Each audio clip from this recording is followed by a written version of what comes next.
ఏం బాబాయ్ ఇక్కడ ఈ గుంటూరు పార్లమెంట్ లో ఈసారి గెలిపేవారు ఇక్కడ జనసేన తెలుగుదేశం బీజేపీ ఉమ్మడి అభ్యర్థిగా పెమ్మసాని చంద్రశేఖర్ గారు పోటీ చేయబోతున్నారు. అలాగే వైఎస్ఆర్ నుంచి కిరణ్ రోషి గారు పోటీ చేయబోతున్నారు.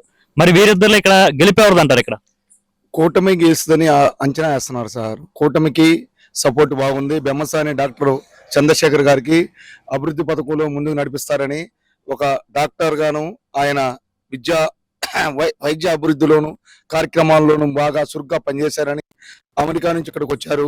వారు చాలా కృషి చేసి పార్లమెంట్ గాను రావాల్సిన నిధులు తెప్పించి చాలా ప్రాజెక్టులు కానీ అమరావతి కానీ దానికి సంబంధించిన ఇంకా కార్యక్రమాలు రోడ్డు గుంతలు పడి ఉన్నాయి, అన్ని కార్యక్రమాలు చేస్తారని ప్రజలు బాగా ఆయన్ని సహకరిస్తున్నారు. బాగా సహకరించి ఓట్లేసి గెలిపిస్తారని మేము ఆశిస్తున్నాం సార్. ఏం సార్ మరి ఇక్కడ కిలార్ రోషి గారేమో ఇక్కడ లోకల్ అతను ఆయన కూడా మరి ఇక్కడ జగన్ గారు మరి వైఎస్ఆర్సీపీ తరపు నుంచి పథకాలు సంక్షేమ పథకాలు అన్ని అందజేస్తున్నారు. మరి ఇక్కడ ఆయనది ఎలా ఉంటుందండి? మరి ఇక్కడ లోకల్ నాన్ లోకల్ అని ఏం లేదు సార్. మన పార్టీ అభివృద్ధి మనకు ముందు పని చేసి అభివృద్ధి చెందేవాళ్ళు కావాలి. ముందు బాటలో నడిపించాలని ఆయన ముందు చూపుతాను.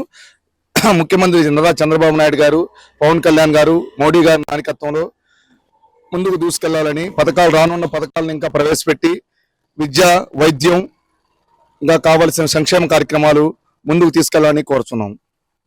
అయితే రైట్. ఇక్కడ మరి ఏంటి ఇక్కడ అయితే ఇక్కడ వైసీపీ రాదంటారు ఇక్కడ అయితే ఈసారి?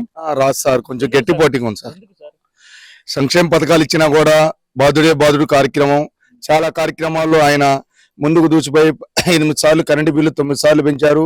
అంతేకాకుండాను ట్యాక్స్ 15% పెంచారు, చెత్త పన్ను వేశారు. రకరకాల సమస్యలతోనూ చాలా మందిని ప్రజలను ఇబ్బంది పెట్టి కార్యక్రమం చేశారు సార్.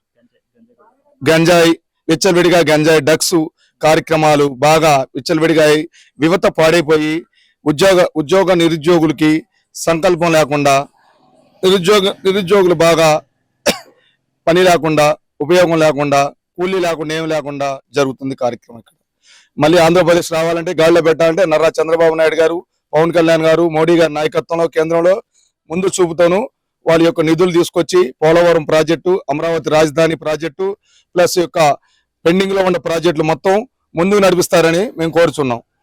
అయితే ఖచ్చితంగా పెమ్మసాని చంద్రశేఖర్ గారిదేనా?